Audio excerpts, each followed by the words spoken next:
السلام علیکم ورحمۃ اللہ وبرکاتہ۔ اعوذ باللہ من الشیطان الرجیم، بسم اللہ الرحمن الرحیم۔ آفاقیت ربط وجود، موجہ دریا میں بیرون دنیا کچھ نہیں۔ عرض کیا کیا فرد کی اکائی سے کیا مراد ہے؟ عرض کیا کہ فرد کی اکائی سے کیا مراد ہے؟ آپ نے فرمایا کہ فرد وہ نقطہ ہے جو ناقابل تقسیم ہے۔ وجود کل کے نقطے اور فرد کے نقطے کو ملانے سے خط مستقیم بنتا ہے۔ جب دو خطوط وجود متوازی ہو جائیں تو 11ویں بنتی ہے۔ وجود مطلق میں ایک ربط ہے، ایک نظم اور ایک ترتیب ہے۔ جب یہ ربط اور نظم خراب ہو جاتا ہے یا ٹوٹ جاتا ہے تو اس کے نتیجے میں خرابی، بگاڑ اور بیماری پیدا ہوتی ہے۔ ربط کا ٹوٹنا یہ ہے کہ انسان خود کو وجود مطلق سے الگ سمجھے، اس طرح افراط و تفریط پیدا ہوگی۔ اس افراط و تفریط سے ذہنی پریشانی، اضمحلال، خوف، غم، پریشانی اور بیماری پیدا ہوتی ہے۔ جہاں ربط قائم ہوا تمام بیماریاں دور ہو گئی، بگاڑ درست ہو گیا، قلب کو اطمینان نصیب ہوا۔ تعین حواس میں ہے۔ کان ہر آواز کا تعین کرتے ہیں، آنکھ ہر صورت کا تعین کرتی ہے۔ اسی طرح دوسرے آواز حسی مدرکات کا نام عالم تعینات ہے۔ محسوسات میں سے جب کوئی احساس بڑھ جائے، شدت اختیار کر جائے تو اعتدال لازم ہے، اور یہ اعتدال عموماً ضد صفات سے پیدا کیا جاتا ہے۔ اگر طبیعت میں بخل ہے تو سخاوت کے لیے کہا جاتا ہے، اگر خوف ہے تو جرأت اور بہادری کے کام کروائے جاتے ہیں۔ اسی طرح محسوسات میں اعتدال پیدا کیا جاتا ہے۔ حکم بھی یہی ہے کہ وَلَا تُخْسِرُ الْمِيزَانَ۔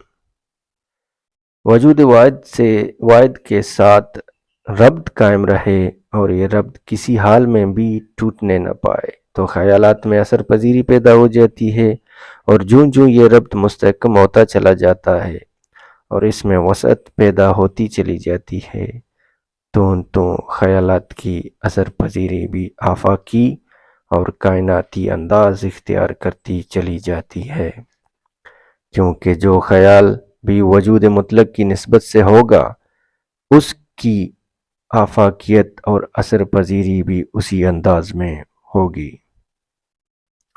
وجود مطلق کی نسبت سے ہر خیال کو کائنات تسلیم کرتی ہے۔ ایسا خیال عالم مثال سے عالم عنصریت اور عالم عنصریت سے عالم وجود میں وقوع پذیر ہوتی ہے۔ ایسا خیال وہ روح ہے جو عالم اجسام میں اپنے اظہار کے لیے اسباب خود بخود پیدا کرتی ہے۔ اسباب خود بخود جڑ جاتے ہیں۔ اسباب کیسے جڑتے ہیں؟ یہ حواس اور عقل سے ماورا ہے۔ یکسوئی اس وقت ہے جب تجھے تیرے ہونے کا بھی احساس نہ رہے۔ اس حال میں جو بھی خیال ہوگا وہ تیرا نہیں، ذات حق کا ہوگا۔ ذات حق مقید نہیں، مطلق ہے، جو چاہے کر سکتی ہے۔ یفعل ما یشاء، اسی کا ارادہ پورا ہوتا ہے۔ یفعل ما یرید۔ آپ نے فرمایا کہ سانس اور جسم میں مکمل ربط ہے، ایک لطیف ہے، ایک کثیف، ایک ہوا ہے، دوسرا مٹی۔ صرف لطافت و کثافت کا فرق ہے، لیکن سانس محض ہوا نہیں بلکہ کائناتی توانائی کا ایک لامحدود سمندر ہے، ایک لامحدود دہارا ہے۔ توانائی ہی مادہ ہے، یہ تو سائنس کی ثابت شدہ حقیقت ہے۔ توانائی اور مادے میں لطافت اور کثافت کا ہی فرق ہے۔ تمام کائنات مجسم توانائی ہے۔ کائنات نور اللہ ہے، اللہ نور السماوات والارض۔ زمین و آسمان میں جو کچھ بھی ہے نور اللہ ہے، مجسم توانائی ہے، تجسیم وجود مطلق کا خاصہ ہے، اور جسم کے تمام خاصے وجود مطلق کے ہیں، جسم کے نہیں۔ جسم تو خود وجود مطلق کا ایک خاصہ ہے، اس لحاظ سے جو محسوسات میں آ رہا ہے وہ بھی غیر اللہ نہیں، عین اللہ ہے۔ اسی طرح فرمان ہے عالم محققین کا کہ الحق محسوس والخلق معقول، محسوس عین وہی ہے جو معقول ہے، اور معقول عین وہی ہے جو محسوس ہے۔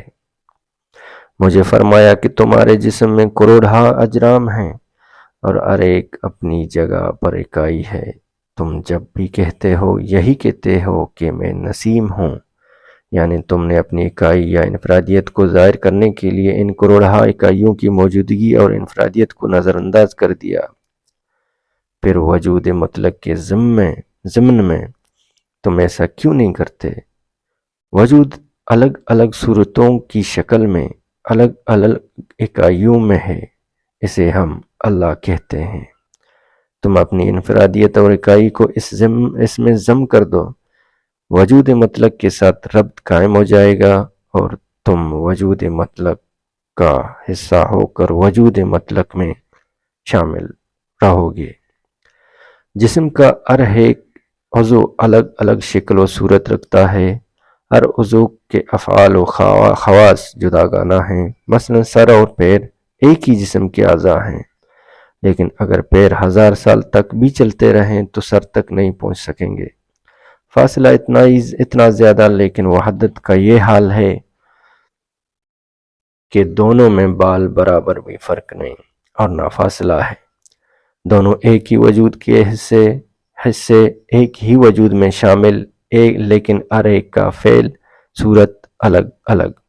اسی طرح وجود مطلق ہے، ذرے سے لے کر آفتاب تک، ایک حیاتیاتی خلیے سے لے کر انسان تک ہر چیز وجود مطلق کا حصہ ہے، وجود مطلق میں ہے۔ کائنات کی انگنت انواع اور ہر انو کے لاتعداد افراد اپنی اپنی جگہ پر الگ الگ یونٹ اور اکائیاں، اور ان تمام اکائیوں کے مجموعے کا نام وجود مطلق۔ ہر شے وجود مطلق میں اور وجود ہر شے میں، لیکن بظاہر الگ الگ، باہمی فاصلے ہیں کہ بے قراں، لیکن وجود مطلق کا حصہ ہونے کے اعتبار سے سر منہ فاصلہ نہیں، ایک ہی وحدت ہے، ایک ہی وجود ہے۔ اللہ حافظ۔